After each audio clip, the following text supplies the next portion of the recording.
we'll start with chapter 7, text number 3.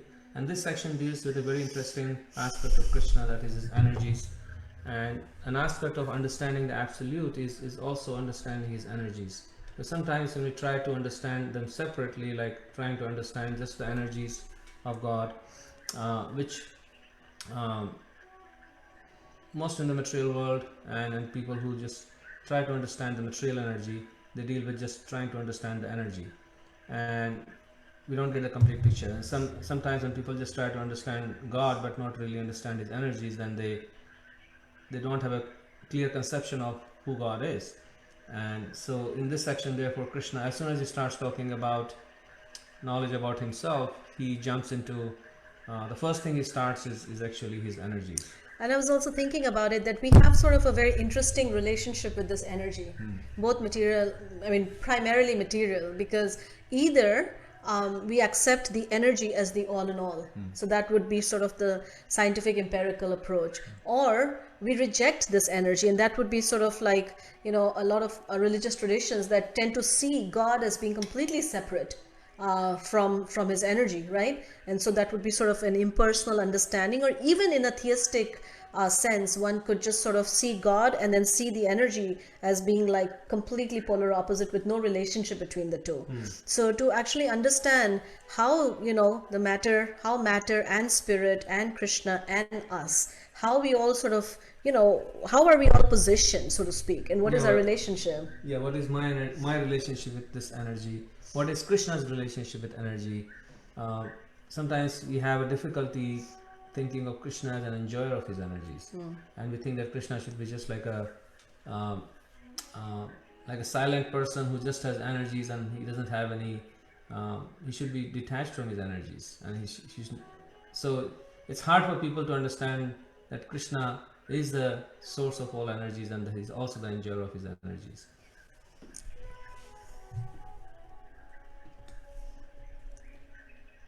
So this was actually an interesting little video here.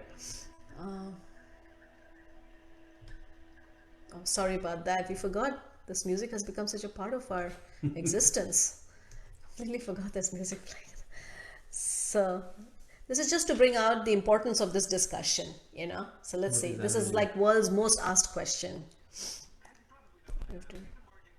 YouTube to answer 10 of the most popular science questions asked on the internet. And I gotta hand it to you because there are a few questions that are as confounding and complex and fascinating and inspiring as this one that the collective consciousness has spewed forth. What is energy? I'm Hank Green, and this is the world's most asked questions. So pause here.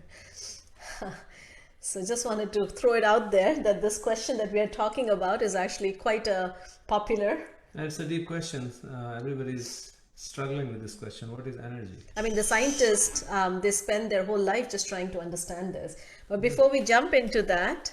so we'll continue with the third verse. Actually, Krishna says that Manushyanam sahastreshu kaschid yatati siddhaye yattamapi siddhanam kaschid mam veti tattvataha. Out of many thousands among men or women, one may endeavor for perfection, and of those who have achieved perfection, hardly one knows me in truth. And this would also apply for our understanding of energy, right? That, yes, we want to know what is energy, but Krishna is saying that, out of thousands among people who are trying, there's actually just this one rare person who can actually know him in truth, meaning that know him and his energy and everything else in between, right? And I guess he's pointing that it's very interesting that right after this verse, he presents the topic of energy. So that means that in knowing, in trying to understand Krishna in truth, one first starts with his energies, and then we come to know Krishna even more.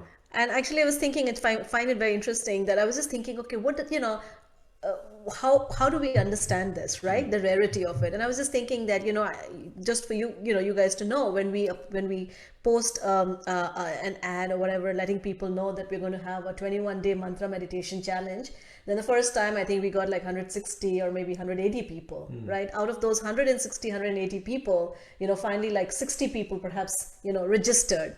Oh, no. 160 to 100 people registered, right? Yeah. And then out of that, you get like 50. 80 people who showed up on the first session. question, first, and then it came down to yeah, 40, and 50. and then, as you go through the whole thing, you realize that it's so rare, right, for a person to be able to take up the discipline and stay with it. And so when Krishna is saying that, out of thousands among people, there's only this one person who's actually endeavoring, and out of those, one will know me in truth. It does not really mean that the process itself is so difficult. It simply means that, our own attention tends to get diverted in many other directions. Yeah, our attachments to different things and distractions.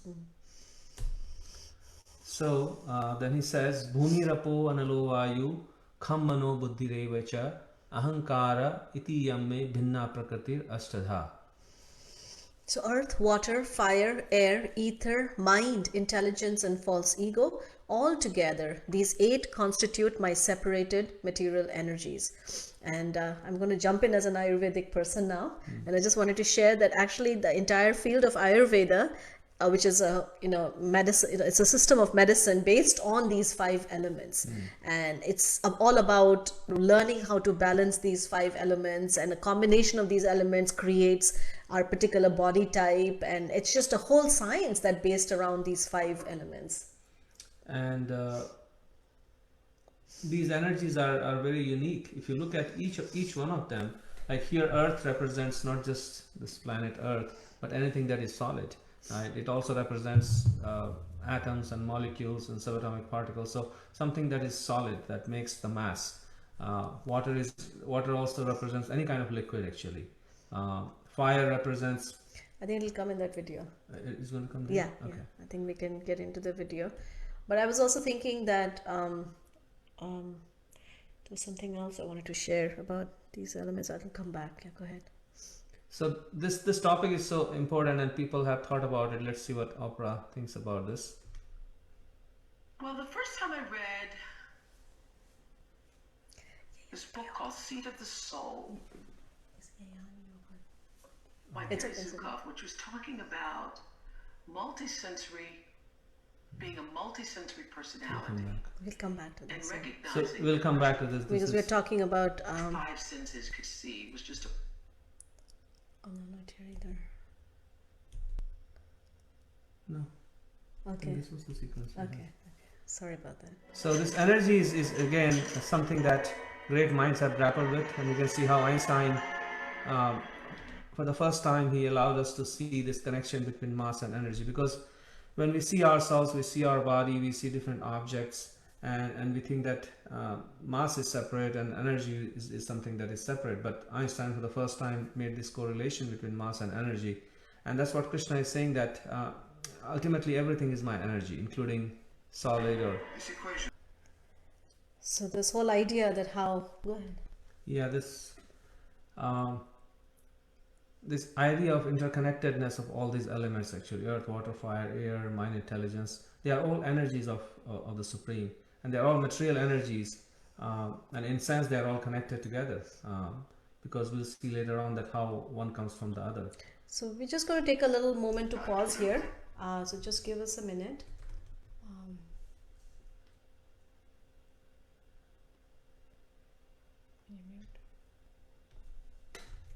Just give us 1 second.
Sorry for the interruption. I think we just found there was a little, glitch in the presentation.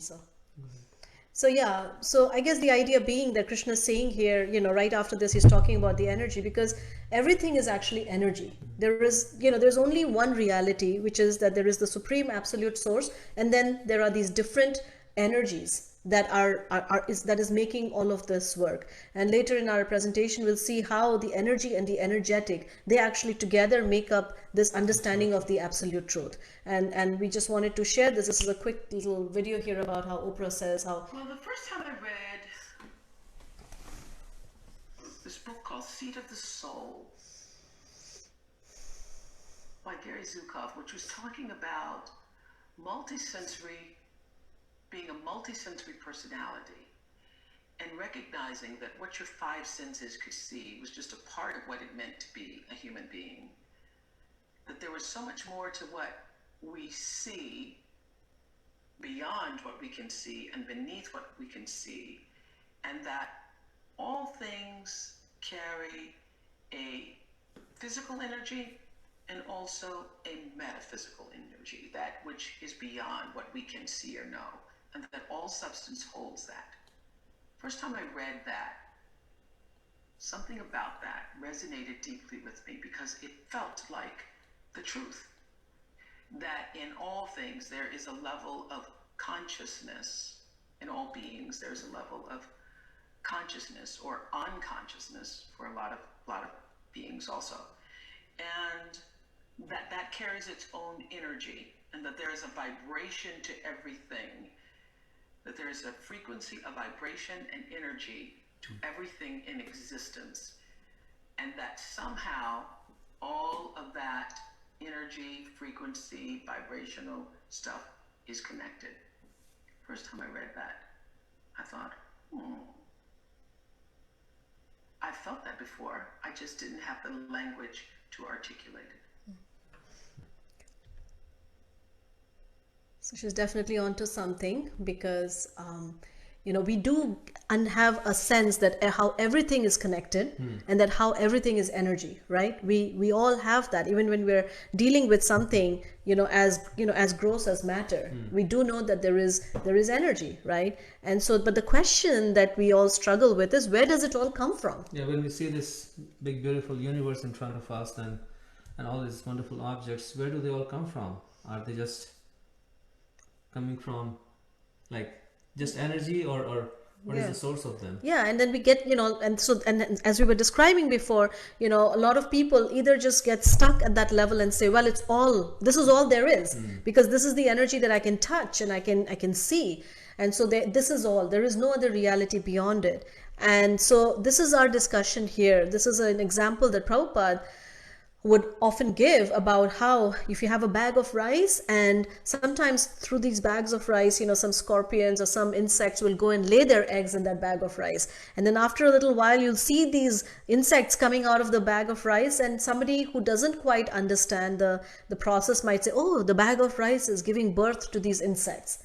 Well, rice gives birth to insects. Or rice gives birth to insects. But anybody who understands would know, well, that's not true. Rice cannot give birth to insects. It's a similar way, matter cannot give birth to this whole creation, or the who we are. Yeah, exactly. All it's doing, it's taking the seed, and it seems like things are happening through it. And it's a similar example on the other side as well. Like the goat, when a person who doesn't really know, or innocent person, they may say that I can get milk from the actual udder, but looks like the goat has udders in the front also, and I can get those wattles that look like udders, so I can get milk from them as well. But there is those wattles cannot give out milk. So similarly, matter cannot give out life. The source of life is different than matter. So all these different kinds of energies that we see, and we're not really sure, because sometimes we see these different energies sort of transforming and acting through each other, right? Or acting together, like life energy. We have a body, we have part of it is matter, but then we also see life is very interesting kind of energy, and they mix together, and we are not able to understand what is the source, what is the connection. So that's what Krishna is kind of trying to educate us. So this is a story of how the mountain is in labor, right? So there is a big news in the land that the mountain is making this big sound, and everybody rushes to see what's going on. There's some landslide, or there's some rocks falling, and a lot of noise happening, and people wondered, oh, today some big event is happening from the mountain, and then all of a sudden they see a little rat come out of that big mountain, which is making this turbulent sound, and that's like the the end result. So Prabhupada actually would use this story to show that the mountain did not give birth to the rat, right? So in the same way, we see this entire material paraphernalia, and and we just assume that it is all coming through a combination of matter, right? Just like when you give birth to a child, for example, it may seem that one is actually creating life, but actually one is simply allowing life to pass through yourself, right? And in the same way, when the mountain is in labor, it feels like this mouse is coming out and the mountain itself has created this rat, but it's not, right?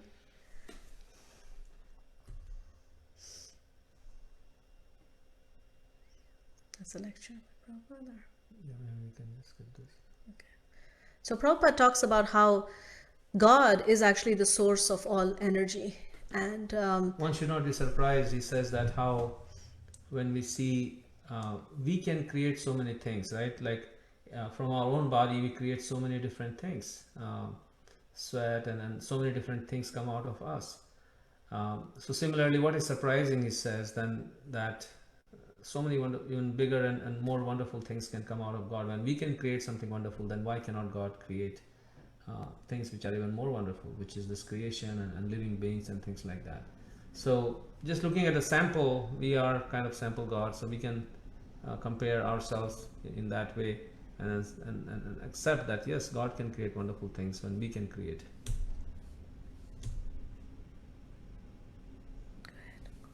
So this is a very important concept in the philosophy of Bhagavad-Gita, is that this relationship between energy and energetic, and just like Prabhupada gives the example that the Supreme Absolute is like the fire, and it has two energies. The heat and light are the energy of fire, and you cannot separate them. You cannot separate heat and light from the fire. Similarly, the sun and the sunshine, he gives another example. The sunshine is an energy of the sun, and in one sense they are simultaneously one and different. There is no meaning to the sun without the sunshine, and there is no existence for the sunshine without the sun, and so they are simultaneously one and different. And that is there is a philosophy of the Bhagavad-Gita, that Krishna and his energies, they are one, and at the same time they are different. Krishna has energies, he's the source of energies, and at the same time it's not that if you take away all the energies then there is nothing left. Like Krishna is not the sum total of his energies, but he's the source of the energies. So in that sense he's independent, but there is no meaning to the absolute truth without his energies. so this is a nice little section Prabhupada says here. Just as the illumination of a fire which is situated in one place is spread all over, the energies of the Supreme Personality of Godhead, Para Brahman, are spread all over this universe. Akhilam Jagat. All material manifestation that you are seeing, they're all expansion of the energy. The example is just like the fire expands by his heat, fire expands by his light. Similarly, Parasya Shaktir Vivideva Shrute. The Lord has various multi-energies and they are displaying. So one should understand the existence of the Supreme Lord by experience of the expansion of his energy. And his energy and he is not different. Therefore, a self-realized person can see God everywhere, because everywhere his energy is expanded. So whenever he sees the energy or experiences the energy, he sees God. And I was just thinking about this, that actually the Vedanta, which is again a really important text, it's the culmination of all the ancient Vedic knowledge. It starts by describing the absolute truth as the source of all energy, right? It says that, so it defines the absolute truth in this way. It says the absolute truth is that from which everything emanates, right? So that from which everything else emanates is the absolute truth. So what emanates is the energy, right? And the absolute truth includes both the emanation as well as the source of that emanation. So together it's one unit. One cannot separate one from the other. And that's a complete understanding of the absolute truth, because when we separate the energy from the absolute, then our natural tendency is to then enjoy the energy, right? That okay, I can claim this energy. It's mine. It's mine. Or we reject the energy. Or we reject the energy. There are two, and if you remember from our previous section, we talked about the two functions of the mind, acceptance and rejection. So those two aspects of the mind gets reflected in this, because either we accept the energy as this belongs to me, or I reject the energy because I don't see the connection. So we can, let's see, I think we should move on. Maybe we can move on, let's see. Oh yeah, I think this is, yeah, we should perhaps move on. I think before we share this, I think let's watch that video about Earth, Water, Fire, and then we can, yeah, let's get here. So this is like we were talking earlier about how there are these 5 elements. They're called 5, primary elements, and the whole science of Ayurveda is actually based around that. So we just wanted to share with you so that you have some idea about how these elements come about, and all these elements grow or develop from the subtle to the gross. So, and then we can take a pause and we'll take your questions. And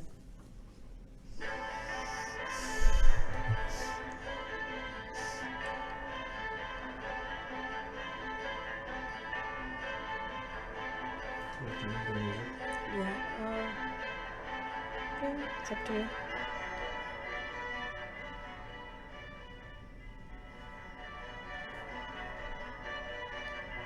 Actually, it is talking from the Ayurvedic perspective. But starting here, it's...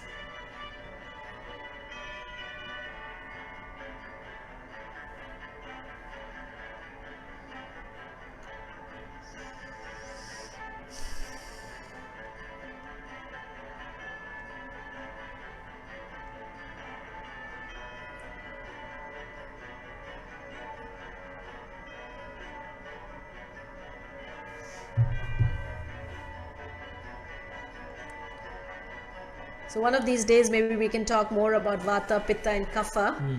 But Agni is, or fire, is the main aspect of conversion, metabolism, and all that.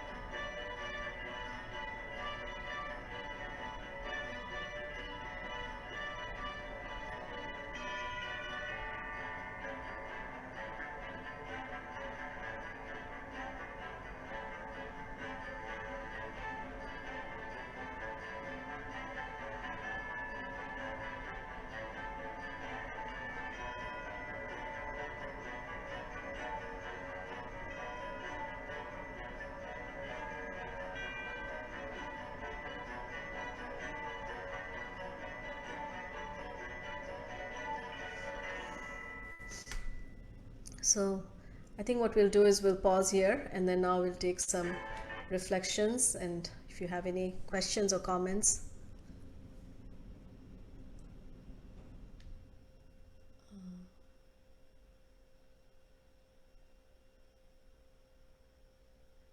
Can we go up?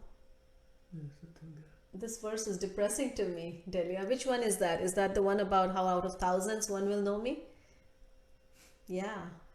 Well, I mean, it also shows that, even the attempt to know him, and again, it's a very difficult thing, but because of mercy. So bhakti has 2 parts to it. One is our effort, and the other is mercy or grace. And I think Pratibha also talks about it, that, if we simply desire it, then, we will get it. It's not that there are some special chosen ones that actually receive this. Anybody who wants it. And Krishna wants everybody to take this, and then he creates a situation in such a way that we are directly or indirectly chasing Krishna. He says in the 4th chapter that Mam Vartama Anuvartante Manusya Partha Sarvashad. Everybody is chasing. Whenever we are chasing any kind of opulence or any kind of energy, we are actually chasing Krishna. So sooner or later, we get in touch with him. And actually, Krishna is also speaking about each one of us here. Yeah. And later, we will come across. Actually, in the next couple of sections, we'll find out that he actually says that anybody who comes, even for, a few days or whatever, such a person is actually very rare, right? So just like what you're saying, Pratibha, I think Vishal has some comment. It's a long comment. You want to read? Can you read it loudly? Okay, Hare Krishna Prabhuji and Mataji. With body matter, you create matter with limited lifespan. Billions of people who took birth on earth before us left those matter with limited lifespan, and no one remembers those billions of people. With mind, you create another type of material energy, technology, science, which has more lifespan than matter, but again is limited and gets obsolete with time. With consciousness, you create spiritual energy, which has no expiry date. It remains forever, even when there is no more earth or matter left in this universe. So Srila Prabhupada left that spiritual energy for us to realize his body may not be us, but his spiritual energy will always exist to save us. Thank you. It's nice. Thank you for your reflection. No sound? Okay. Can you guys hear us? Oh, this is for earlier comment. Oh, okay. From somewhere I read that sweat can give rise to insects. Yeah. Well, I mean, sweat doesn't give rise to insects or germs, but it's just that in that atmosphere of the sweat, a certain seed or whatever their the bacteria or their seeds are there, and then from that the germs will come. So yeah, it's always, it's just the environment. Yeah. But ultimately, life comes from life. That was Prabhupada's, sort of aphorism or sutra, that life always comes from life. And so it requires a certain kind of environment. But Naji, when we see the two-handed form of Krishna with the flute, is he the energetic separated from the energy, or is he the energetic combined with the total energy? Krishna is never separated from his energy. So there is no question of separation. Sometimes when we see him with Radha, for example, then the two are manifest, apparently as in two different forms, but they're actually one, right? In principle, we see them as one. So even when he's playing the flute, he's always in relationship with his energy. Yeah, all the energies are in him, and they're emanating from him, regardless of what he does, playing the flute or playing or whatever else he's doing. Yeah. Thank Yes. you. Yes, Tapas Prabhu. I mean, it's kind of like, again, the rice example, right? Yeah. That, like rice, if there are eggs in the rice bag, then those eggs will, fructify, and it'll give, there'll be bugs that'll come out of it, right? But it doesn't mean that, another example I was thinking was, I don't know, when I was growing up, sometimes you'd have lice in your head, right? So it's not that my head is creating those lice, right? Some eggs have been deposited, or maybe some, bug has somehow entered into my head, and now it's reproducing. And so it seems like somehow my head has got some reproductive ability, but not really, So just to make that distinction that, what's really going on, how there is a deeper source of life. So anybody else with any other questions or thoughts, or should we move on?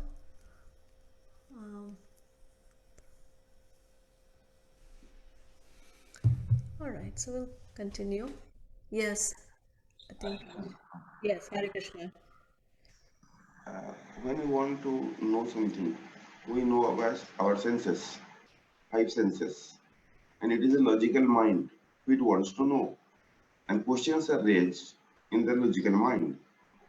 But these 5 senses, they can, what is the factor that God, we cannot realize him?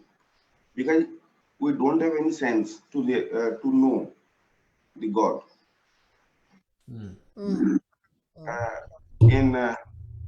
And something we call realization.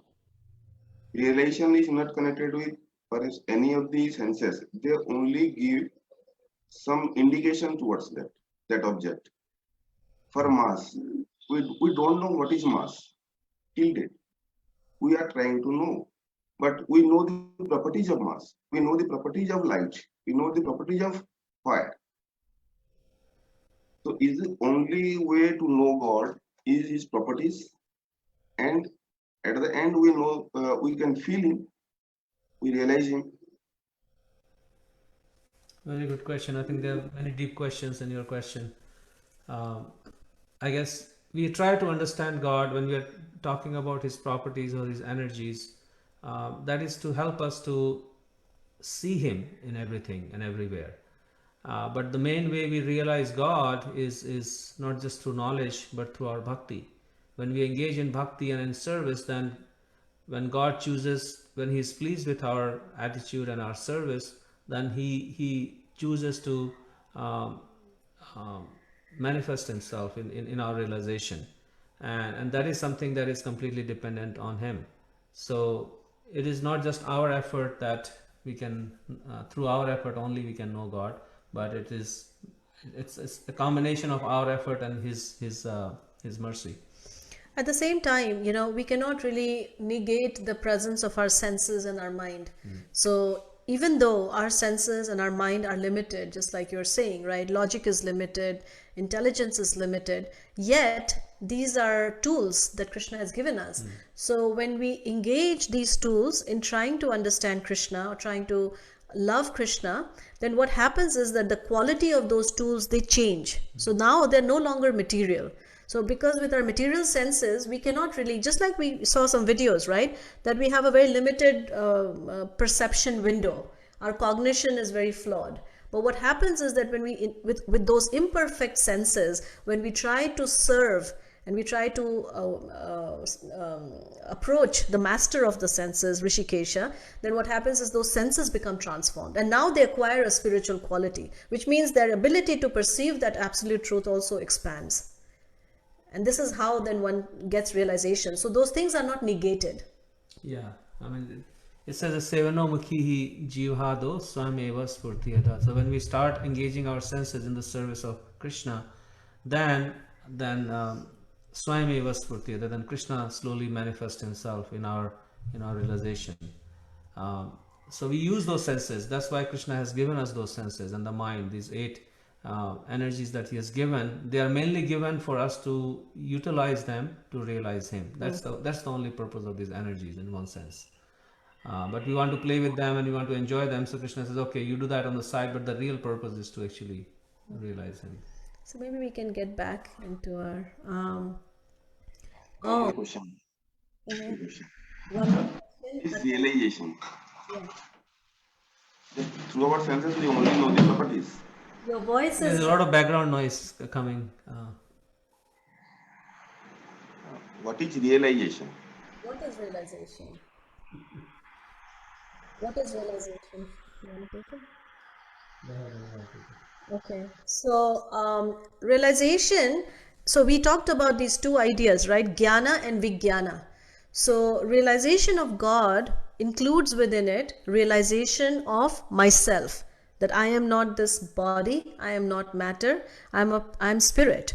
That is the first level of realization, right? So we may, now you may say that, well, I've been reading about this in the Bhagavad-Gita, and we can bring in scientists and we can bring in philosophy and different, logical way for us to understand that subject matter. But then that's not realization, right? I don't have any realization. There's in fact a little story around that. There was this hunter, there was a mother bird with her baby birds, right? And so the mother bird wanted to teach her baby birds how to be careful from a hunter. So she made a poem out of it and she taught the baby birds. And so the poem was sort of like something that they memorized every day. They would wake up and they would memorize that the hunter will come, he'll put a net, and then he will throw some grains on the ground. When you see the grains, don't go and peck on it because the hunter will catch you and he'll take you away. Every day they would memorize this. But then one day the hunter came. And then the hunter did exactly that. And he threw the net, and then the baby birds looked at the grains and they went and he started pecking on it. And then the hunter grabbed the baby birds and took it away. While the baby birds were being taken away, they were still reciting that prayer. I mean, they were still reciting that that song, So, so the point is that we may have some theoretical understanding of something, but it hasn't turned into what's called Vijnana. Vijnana means that now I'm living on that platform. And one will be able to see that. So that's realization, that when, for example, when difficulties come my way, how do I respond? How do I sit? How do I interact with people? What about my pride? What about my consciousness, right? So it's a very tangible thing. Realization is not just some like abstract experience, not that one day you'll suddenly see a light, you Yeah, might. what are the priorities in my life? What do I give value to? How do I spend my time? How do I like to serve? So many things. So realization is just like eating, thinking of a sweet, and actually tasting it, right? Collecting all the knowledge about a sweet and tasting it. So Yeah, realization is very tangible, very right? personal. Very personal, very tangible. At the same time, it's very real. And one of the things that will happen as we have realization is that matter will start to lose its attraction. We'll become fearless. That will be one aspect of realization, that we will no longer be afraid of this body of loss, right? The things we get, we're constantly losing things. Maybe we lose money, maybe we lose our health. So all those things that happen in due course of time, we won't be affected. That's one level of realization, and it goes further and further, that we'll be able to understand God and experience that deep love within our heart. But it has to start with this basic understanding that I'm not this body.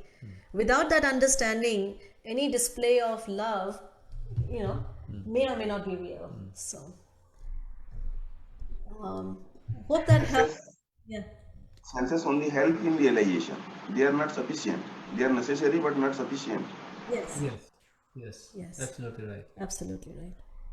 So let's quickly go through this. This is a difficult concept, as there are so many types of energies that our senses cannot perceive. I think we have to first accept that energy can't come from itself. Someone has to create it, and it is God who creates all the energies. Nice. Delia's question: can we activate our spiritual senses while in the material body? Are those psychic abilities, etc.?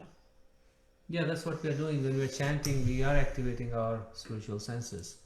We are activating our spiritual mind. We are activating our spiritual sense of speech. We are activating our spiritual sense of hearing, right? So when we chant, we engage in any spiritual activity, the soul starts, the spiritual senses of the soul, they start awakening. And when we feel that happiness in any spiritual activity, that happiness is actually perceived through the spiritual senses of the soul. So that's what bhakti is about, awakening those spiritual senses. And then then it's kind of our material senses, they become spiritualized in one sense, you can say that, or the spiritual senses that take over our material senses. It's the same thing. I mean, I love that example about iron being in fire, right? So initially it's warm and it gets hot and it gets hotter and hotter, and finally it just acts like fire.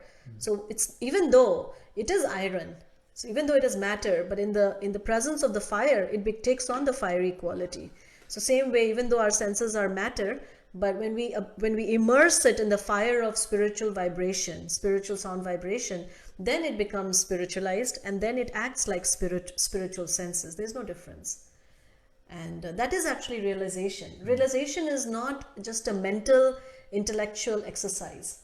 It is something that one begins to see this knowledge and live on that platform, right? So it's. And another verse from Srimad Bhagavatam where it says that nobody needs to give us a certificate whether we have our realization. Just like when you eat a good meal, then you know that what happens. Go ahead. I mean, those three things that happen, right? When you eat a good meal. Tusti pusti shuddhapayo anughasham. It says that when you eat a good meal, then the first thing that you experience is tusti, which means you feel satisfied. Your stomach gets filled up and you feel satisfied. Pusti, which means you get energy, you feel nourished and you feel strong, right? As soon as you eat, then you feel strong. Tusti pusti shuddhapayo. Shuddhapayo means your hunger goes away. Your hunger starts going away with every morsel. Apayo anughasham means with every morsel of food you eat, you start experiencing these three things: satisfaction, strength, and that your hunger is going away. So similarly, with spiritual life, when we practice it, then those three things, we'll experience it ourselves, and that is a realization. We'll start feeling strong spiritually.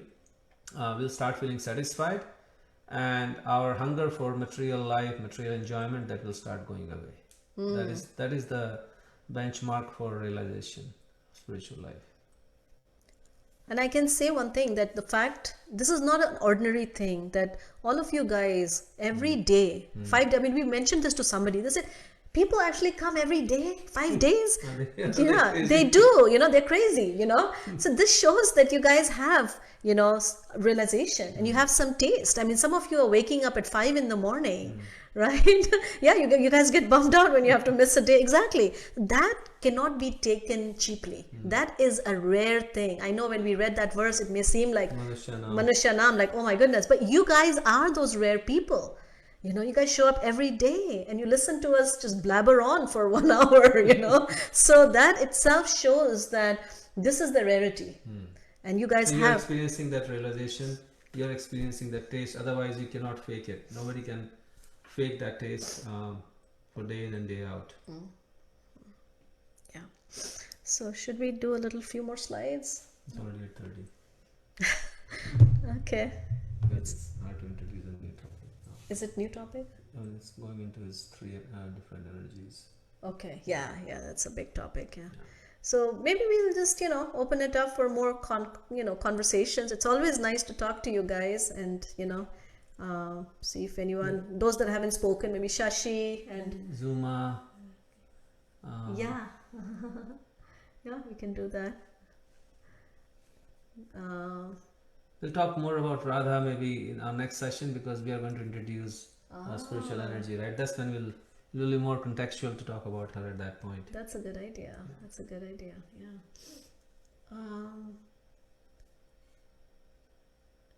Anybody else like to hear from you guys? Otherwise, we'll stop here. This is like osmosis. All your wisdom is seeping into our brain, and we are becoming energized too. So, thank you very much. Well, thank you for being here. Naji's question: what is the cosmic mind referred to in the video on Ayurveda? Yeah, that video. I mean, it refers. The cosmic mind is basically The super soul. the super soul, which is Garbhodakshay Vishnu in that sense.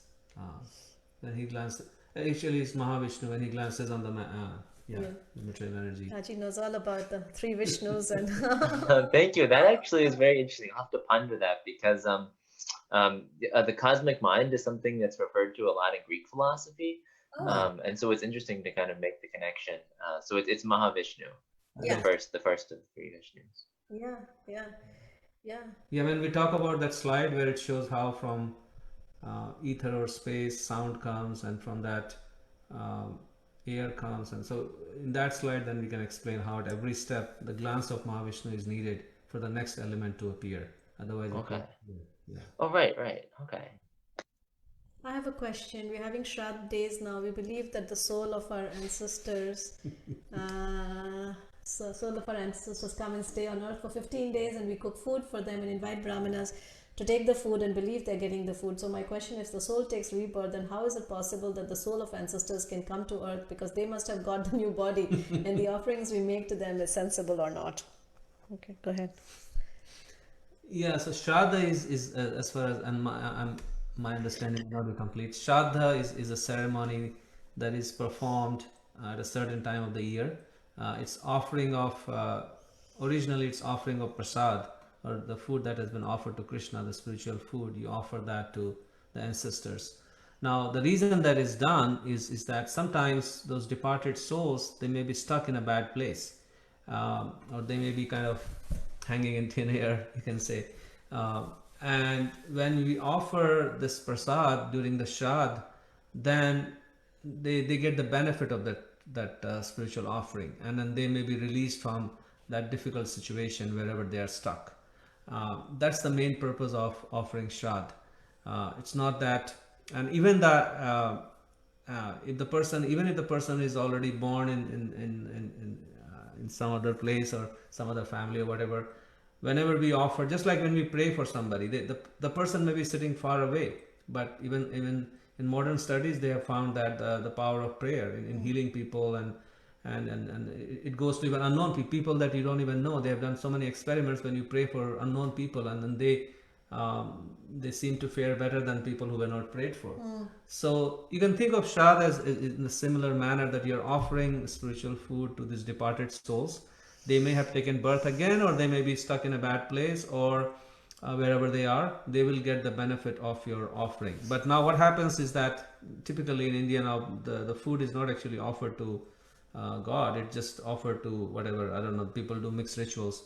So in that sense, and then sometimes people will offer it to this animal or that animal, and it's all kind of mixed. But yeah. But this idea is not that they're physically necessarily coming to eat that. It's just an offering that we are making on their behalf, and they get the spiritual credit. So we are sort of helping them on their onward journey. So in that sense, it is a good thing. But here is the other part, which is that as devotees, as practitioners, we, if you're chanting every day and we are, trying to approach the Supreme Lord, then it is described in Srimad Bhagavatam that our ancestors are already taken care of. It's described that for a beginner, 7 generations back and 7 generations forward are taken care of. For an intermediate devotee, someone who is at an more advanced level, 14 generations are taken care of. And for someone who is like really exalted, like the topmost devotee, for him, 21 generations are taken care of. So it's like, you don't really both have... from the mother, because sometimes people ask, both from the mother's side and the father's side. So it's there's no discrimination.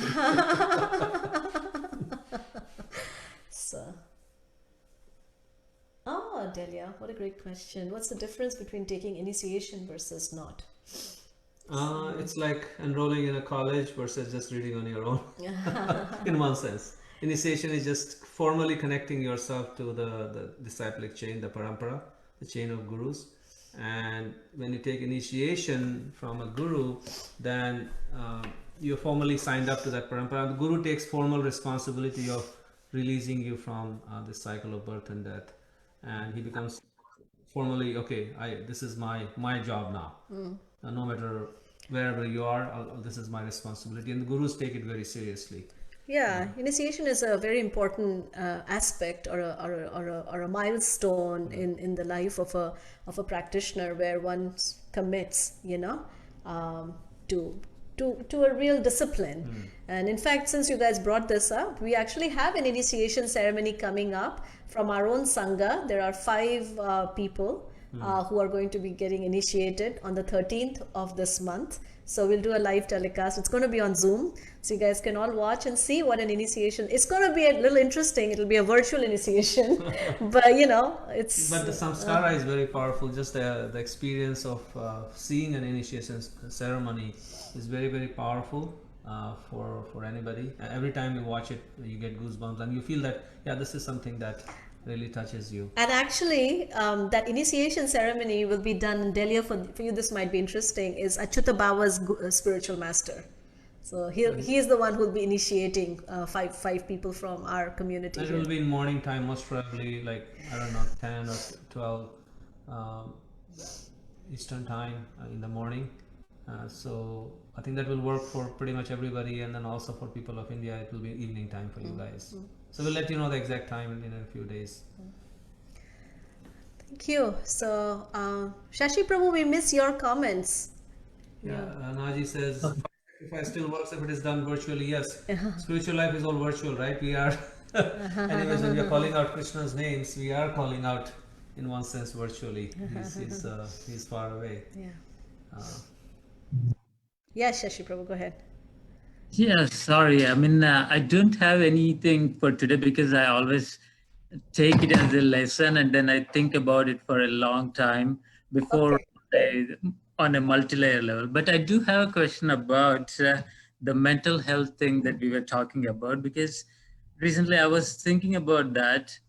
And as you know, mental health, understanding mental health is such a privileged thing, because it also has a lot of layers of socio-economic conditions, because lower economic people cannot even think about that because their livelihood is dependent upon the duty and working through the depression and everything.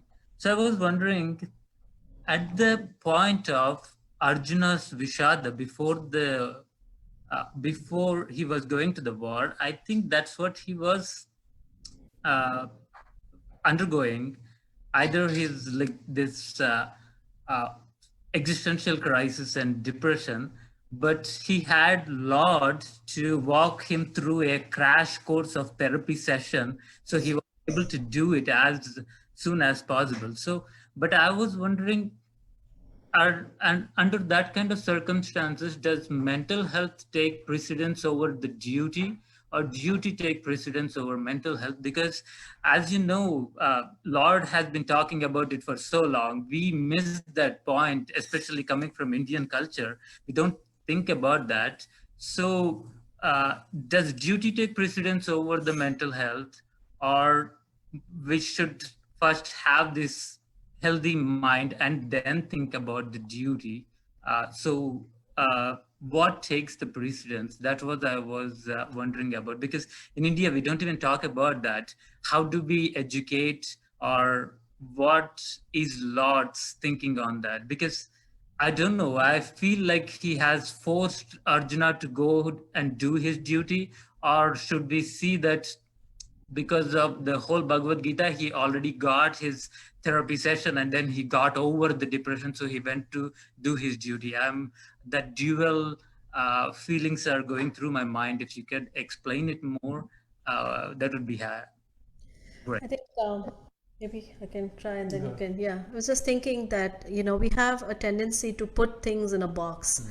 And, I think, we see one thing as being separate from the other, but in reality, it's all connected. So, in Arjuna's case, he had some existential crisis. And by engaging in a purpose, in a duty that he was, Krishna, of course, spoke to him. And by bringing his consciousness to that point, he was able to overcome his sense of despair.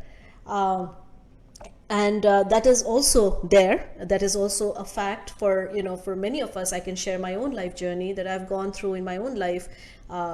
Feelings of futility, feelings of like, okay, what is this for? And for sure, the spiritual vibration can help us overcome that. That's the meaning of the word mantra. It means, that which can free the mind of fear and stress and anxiety. So there is no question that spiritual life can definitely help. And Prabhupada even talks that if at a certain point we don't feel inclined to perform the duty, we can actually pause for a moment and Prabhupada says that if our mind is feeling very agitated, then it's okay to pause. In Arjuna's case, he didn't have to. He's a liberated soul. But in our case, we may have to. Now, that doesn't mean, though, that this is the one size fits all. Now, for some people, this may work, but for some other people, they may have to take other ways of dealing with whatever mental stuff that they're going through. So it's not a black or white kind of a response. It's actually highly nuanced, because for some people, they may need more than that, because perhaps their mind is so disturbed that they cannot even really engage themselves, in deep spiritual practices. But one thing we have seen is that spiritual practices always seem to help, but we may need some extra support, to help us go through that tough period. So, it's not that things are disconnected, that if it is one thing, then it cannot be another thing. Well, one thing comes before the other thing. Yeah. Or precedence. Like if I'm sick, I might have to go to a doctor, and I may have to take some medicine just so that I can continue on with my spiritual practices, right? So one has to balance and see, what is required at any given point. But the bottom line is always this: does this help me on my ongoing journey in my spiritual life? Yeah. Then we take help wherever we can get help. Yeah, and mental health, physical health, I mean, it can take precedence in certain parts of our life. You have to take care of that. But at the same time, it's not like we completely remove our duty, right? Completely disconnecting ourselves from our duty, whatever it is. Maybe the mental health takes precedence, and then we reduce the other aspect. Then with the goal that, I want to bounce back and take to it again. Yeah, we have to be really like mode of goodness, like balanced people. Like, for example, if I'm grieving over something, I just lost somebody and I'm just really in a state of grief, then it's all right if I want to take some time to go, to let that grief, it's not that just because, one practices spiritual life, one becomes a robot. We still have emotions. And in case in point being that Arjuna, after hearing the entire Bhagavad-Gita, when his own son gets killed in the battle, he goes through a period of grief again. Well, somebody could say, well, you just heard you're not this body. Why are you crying over your son? That's because in bhakti, we don't negate our emotions.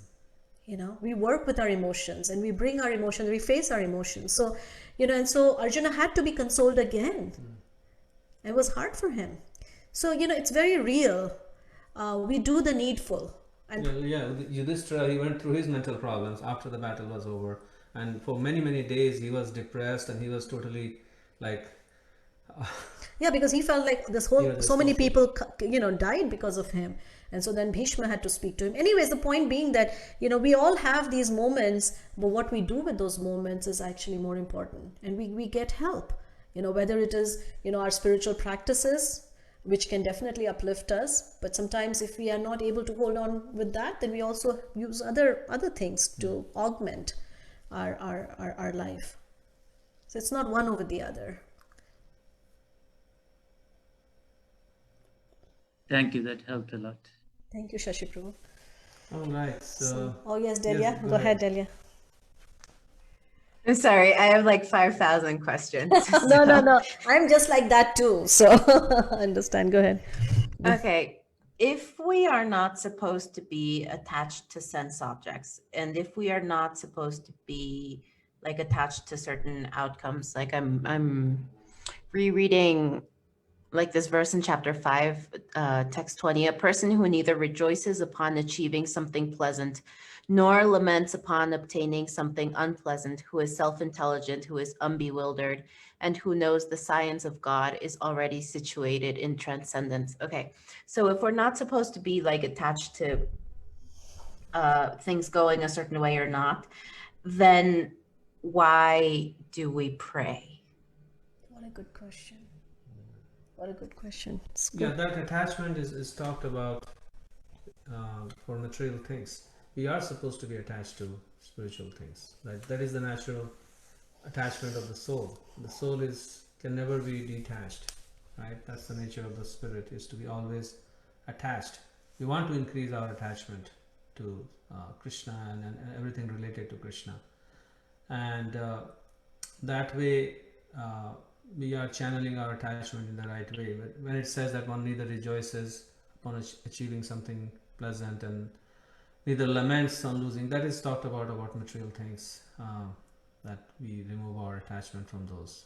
But as long as we are attached to matter, we cannot be attached to spirit. Like if you have something in your hand, then in order to hold something else, then you have to first give this up, and then only you can hold this other thing. You wanted us to speak a little bit about Radha. So here is something, that I was thinking about in relationship to this discussion, that when Krishna leaves Vrindavan, all the devotees in Vrindavan, Radharani and all the different gopis, they get immersed in, lamentation, just complete devastation, in feelings of separation.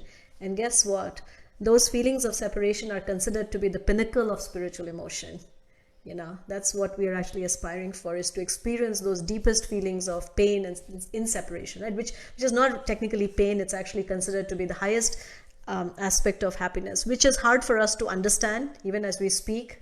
It's like a child trying to describe, marriage or whatever. It's hard for us to understand, but at least in the Bhakti, Srimad Bhagavatam, it is described how there is emotions, So is your, I guess, I don't know, we just kept on speaking, but is your question like, why do we pray? Is that like praying means attachment? Is that what your question is? For material outcomes, for example, like if somebody's sick and then we're praying for them to get better, or you're praying for something to happen in your life. If somebody is spiritually focused, should it like really not matter if somebody is sick or is healthy or gets healthy, or if this happens or if that happens? But what is the value then of praying for material outcomes or things in our lives? In general, we don't, necessarily pray for our own happiness, but, we do pray, for, we do, but in that prayer, there's always an added line that if you so desire, if it's your desire, then please, if you can please kindly heal this person. A prayer is also a form of dependence. It's also a form of connection. So it's not necessarily connected to the results, because when we pray, it doesn't necessarily mean that, in an ideal way, that we do want this. It's like, give it to me and give it to me now, right? I mean, it's a form of offering. I guess prayer is, it's okay to pray, and this topic is talked about quite a lot in Prabhupada's purport, that as a devotee, Krishna becomes pleased when his devotee comes to him and asks him for anything, material or spiritual. That is Krishna's nature. He loves to give to his devotees. So when we go to him to pray for, say, some material outcome, somebody is sick, or I'm going through some difficulty, and Krishna, please help me. I'm really dependent on you. And so prayer has two parts. One is that we are offering our desire to Krishna. We are expressing our dependence on Krishna. And at the same time, we are also expressing our willingness to accept whatever Krishna decides. That is the third part of the prayer. And then that creates that detachment, that space. We give that space to Krishna, that however he wants to do it, and how much ever time he wants to take it. Sometimes we say, oh, I want it and I want it now. Krishna, fix this right now. So we have to give Krishna that space, and that really creates that detachment in us.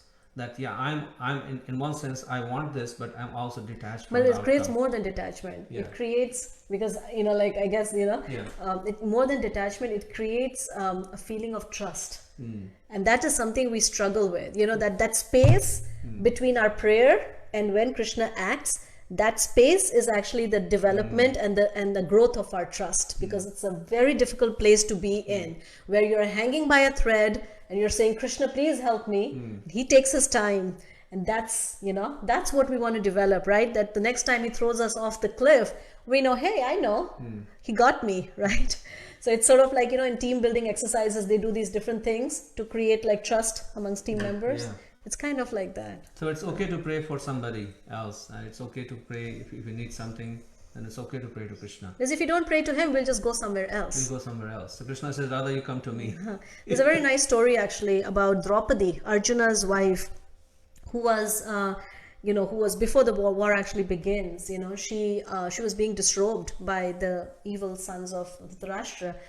And in the beginning, she had to find some place to, be protected. So first she approaches her husbands and they say, they can't do anything. And then she goes to the king, and then she goes to a lot of different people, and none of them can really help her. And then finally she tries to use her own strength and, tries to, hold on to her own sari, but still she's not able to, because they're so strong. Then she realizes that she has no one else. So finally she puts her hand up in the air and she calls out to Krishna. And then Krishna supplies her unlimited cloth. So that putting up the hands in the air is actually a form of prayer, right? Prayer is also a sense of like saying, okay, please help me. And very nice question, though, Delia. Very thoughtful question. So yes, thank you very much. We'll 2 days off, and then we'll see you guys on Monday. Actually, 3 days off. Monday is also holiday. Oh yeah, that's true. So But are we meeting on Monday, or should we also? we can take a day off on Monday. Labor Day.